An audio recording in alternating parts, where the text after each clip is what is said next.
Ungwane mbadondu sevele toya sezo akwa fine yange onyotu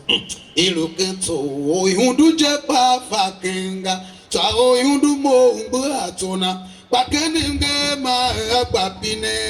uye owa mnaha azembe toshi weka goyana mawe mi kuna oyoro washi mama zazoa azembe toningi kana veza kwakekwe taishi vengule ningile zembe to kana ye idenkene to vepe gaza yange maimile ome baba kene tivi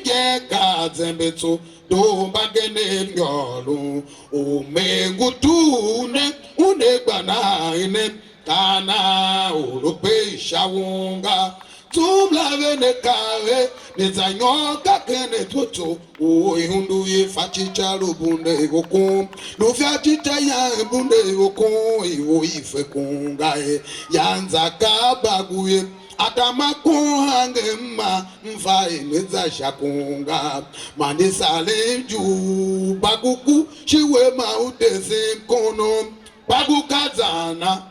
zaunde ko hungu hiye unetese wayoya yokulewe bagu dedede meunde o bagu demfa eruwe yo mfa chichavele shemunde bayoyi aile chato nyango amumumba seyo pema dondu bakenvelune tato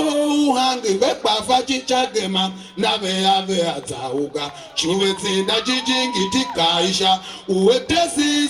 se kave seza ya utolu uwa tato lukalo tato hangi sepa fachicha wayangi seya sese ungwa engushini meo ungwa ngushi oyulupine ungwa engushini meo ungwa ngushi oyulupine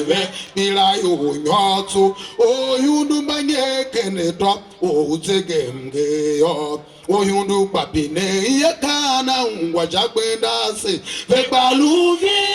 ungwa momlukana vega o mom tabu twagakwane na mtesino vegbaluvi ungwa momlukana vega o mom tabu twagakwane na mtesino te yesu kato sembake toto kana na ungwa gwenda ungwa jayungu gauti badondu kana na ungwa se ungwa gasipele yesu to mawo o mom ade ungwa gwendaga hallelujah.